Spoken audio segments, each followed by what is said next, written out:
और आप देख रहे हैं द नेटिजन न्यूज। आइए नजर डालते हैं अब तक की खास खबरों पर। प्रदेश के मुख्य सचिव दुर्गा शंकर मिश्र पहुंचे आगरा।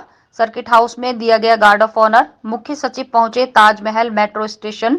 मुख्य सचिव ने किया मेट्रो का सफर। इस दौरान DM Agra Bhanuchandra Goswami, MD UPMRC और आला अधिकारी रहे मौजूद।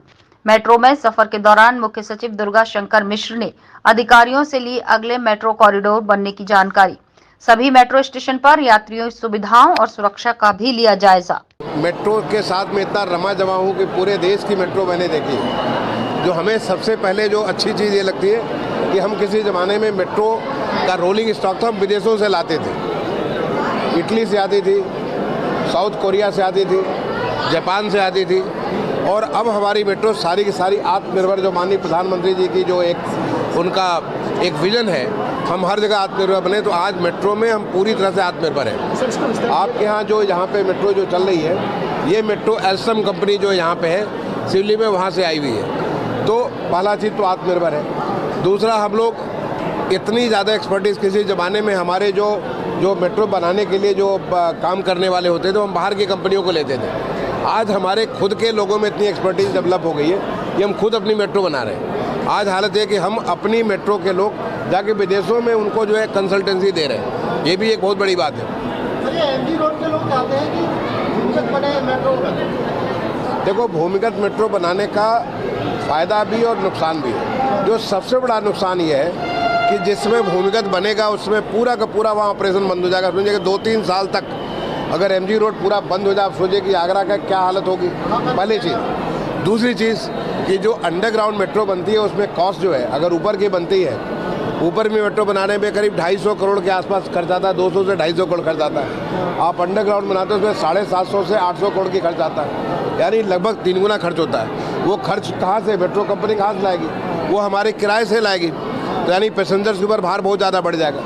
तीसरा, जो अंडरग्राउंड अगर आप करोगे तो अंडरग्राउंड को मेंटेन करने का भी जो बहुत ज़्यादा एनर्जी लॉस, क्योंकि उसको पूरा एयर कंडीशनिंग करनी पड़ेगी, और जो एनर्जी आप लगाओगे आप समझ लो कि उसका मतलब कार्बन उत्सर्जन कर रहे हो। तो एक तरफ ये हमारा टूरिस्ट शहर है, ये शहर हमारा जो है पर्यटकों के लिए है। जब आपको ख्याल होगा क्लीन आगरा की मैं बात करता था जब मैं कलेक्टर हुआ करता था, तो ये हमको पर्यटकों को अच्छी सुविधा देनी है।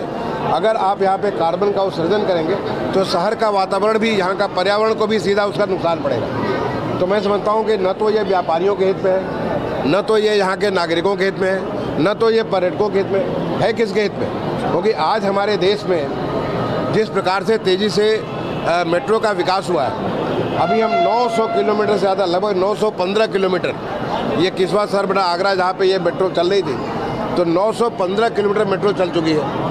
आज हम करीब 80 लाख पैसेंजर्स को हर दिन मेट्रो में लेकर के चलते हैं। आज हमारे करीब 29 शहरों में मेट्रो के ऊपर काम चल रहा है। और सबसे बड़ी खुशी की बात है कि हमारे RRTS, जो देश का पहला RRTS है, वो दिल्ली से मेरठ का भी आपने जिस दिन यहाँ का उद्घाटन हुआ, उस दिन गाजियाबाद में दुहाई से लेकर के मोदी नगर तक, वहाँ तक भी 17 किलोमीटर की RRTS का उद्घाटन हुआ।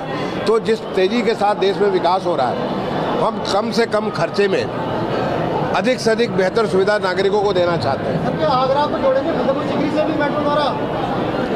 देखिए, इतने दूर की मेट्रो नहीं होती। मेट्रो जो हमेशा शहर के भीतर बनती है, मेट्रो हमेशा शहर के भीतर बनती है, क्योंकि मेट्रो में एक तो कॉस्ट बहुत ज़्यादा होता है, और दूसरा उसके चलने वाले भी चाहिए। क्योंकि यहाँ से लेकर अगर फतेहपुर सिकरी की बात करेंगे तो उतना दूर जाने के लिए पैसेंजर्स नहीं मिलेंगे, केवल पर्यटकों के लिए, क्योंकि ये तो यहाँ के नागरिकों के लिए सुविधा है, पर्यटकों के लिए अतिरिक्त सुविधा है। क्योंकि जो पर्यटक विदेशों से आ रहे हैं, अब वो देखिए कि जब आगरा में आपका एयरपोर्ट इतना खूबसूरत बन गया, एयरपोर्ट बन रहा है, आपका यहाँ पे मेट्रो बन गया, आगरा में ताजमहल है, आगरा में तमाम सारी ऐसी फैसिलिटीज़, आज जो इतनी सारी फैसिलिटी बन गई, तो जो भी पर्यटक बाहर जाते हैं उनको लगता है कि एक इंटरनेशनल स्तर की, अंतर्राष्ट्रीय स्तर की सुविधा आपके शहर में मिल रही है, और उसमें मेट्रो के आने से इसका बहुत ज़्यादा इजाफा हुआ है।